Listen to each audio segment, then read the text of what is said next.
এরকম ভেজে নিয়েছি, কেননা এটা যদি দেখাতে যায় অনেকটা বড় লম্বা ভিডিও হবে। গাজর এইভাবে আমি ভেজে নিয়েছি কেটে, আপনারাও এইভাবে করে নেবেন। লঙ্কা, কাঁচা লঙ্কা দিইনি, একটু পাকা লঙ্কা দিয়েছি, কারণ দেখতে ভালো লাগবে সেজন্য। আর গরম তেল করে এটাকে ভিজিয়ে, অল্প ভিজিয়ে, জল দিয়ে অল্প ভিজিয়ে এটাকে তেলে, গরম তেলে দিয়ে টেনে নিয়েছি। আর এই বাদাম, অল্প কাজু ভেঙে ভেজে নিয়েছি, আর একটু বাদাম। আর সব কিছুতেই অল্প লবণ মাখানো আছে। এটা রেড চিলি পাউডার, অল্প একটু হলুদ, হলুদ না দিলে ভালো হয় না, তাই বেশি হলুদ দিলে কালার হয়ে যাবে, দেখতে ভালো লাগবে না। আর অল্প পরিমাণে লবণ, আর এটা অল্প পরিমাণে চিনি, আর এটা অল্প পরিমাণে ঘি। এটা নামানোর পরে দেবো, আপনাদের দেখাবো। আর এই বাদাম ভেজে নিয়েছি। আর হচ্ছে এই হচ্ছে আতপ চাল, 100 গ্রাম আতপ চাল এখানে আছে। আতপ চাল বলতে কি গোবিন্দভোগ চাল। আর হচ্ছে এটা হচ্ছে থোড়, এরকম করে কেটে, কেটে ভিজিয়ে, জলের মধ্যে ভিজিয়ে, নালে কালো হয়ে যাবে, সঙ্গে সঙ্গে কেটে জলে দিতে হবে। তারপরে ভিজিয়ে রেখে কচলে এরকম করে ভেঙে, তারপরে অল্প লবণ দিয়ে সিদ্ধ করে নিয়েছি। মানে প্রতিটা জিনিসেই আমি নুন দিয়ে, মানে লবণ দিয়ে সব অল্প ভেজে দিয়েছি, তার জন্য এই পরিমাণটা, নুনের পরিমাণটা কম দিয়েছি। এবার আমি রান্নাটা দেখাবো। তেজপাতা ফোড়ন দিলাম,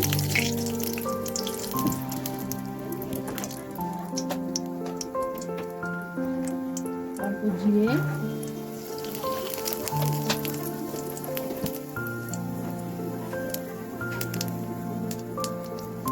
শুকনো লঙ্কা ফোড়ন দিলাম না, এটা কাঁচা লঙ্কায় একটা পাকা দুটো ফোড়ন দিচ্ছিলাম।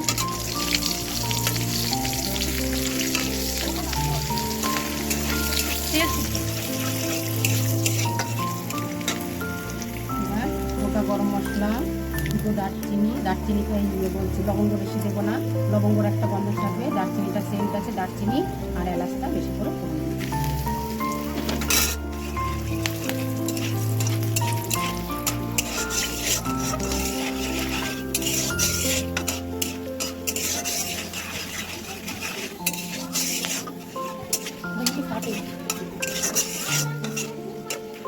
এবার গ্যাসটা আমি কমিয়ে নিলাম, কমিয়ে নিয়েছি।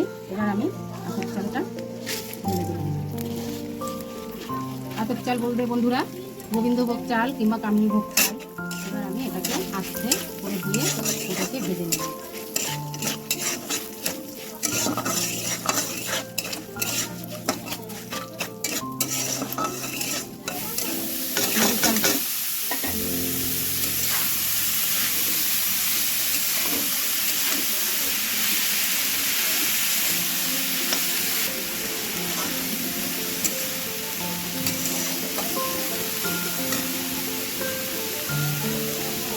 এবার আমি হলুদটা দিয়ে দেবো। দেখেছেন কতটুকু হলুদের পরিমাণ আর কতটুকু নুনের পরিমাণ দিয়ে কিনতে।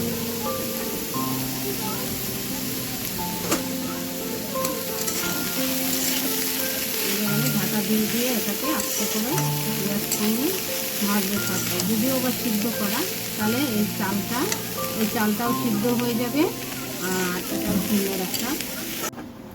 পুরো চলে আসলাম ফিরে।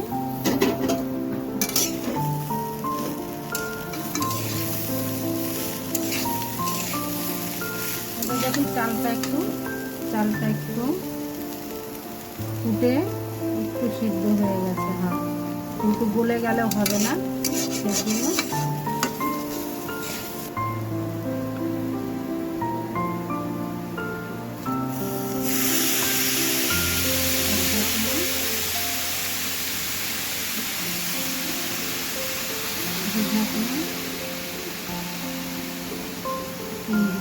দেখেছেন এটার ঢাকনার পরিমাণটা কতটা জল। গ্যাস এবার আস্তে করা আছে, দেখেছেন কতটুকু জল, না দেওয়ার মতো নিচে কিন্তু জল নিয়ে এসে গেছে। এবার আমি চালটা যতক্ষণ সিদ্ধ হয়, এবার আমি এই যে লঙ্কার রেড চিলি পাউডারটা, এটা সুন্দর দিয়ে দেবো। এবার কাজু কিশমিশ দিয়ে দিলাম, লঙ্কাটাও দিয়ে দিলাম।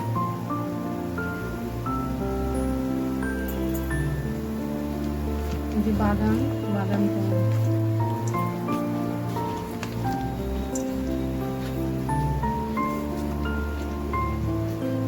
এবার আমি এই যে আলু ভাজাটা দেখেছেন এইভাবে কেটেছি, এইভাবে কেটে ভেজে বেশ সুন্দর করে নেবেন। লাস্টে আগে দিলে এই ভাজার যে সৌন্দর্যটা সেটা থাকবে না।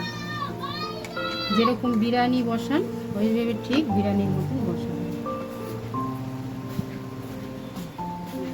লাস্টে এই গাজর ভাজাটা। এবার আমি এই যে চিনি এই পরিমাণ দিতে হবে, বেশি দিলে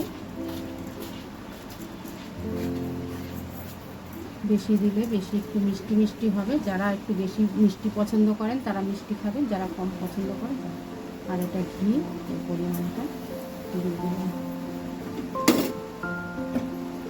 এবার আমি এই যে শাহি গরম মশলা এটা সেন্টের জন্য অল্প পরিমাণে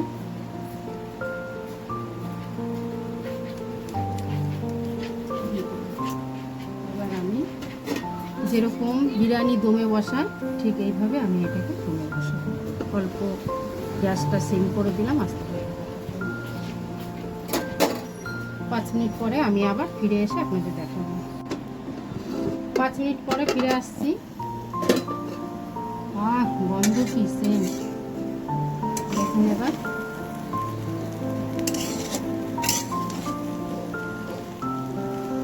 আপনারা যদি জল দেন ছোট কাপে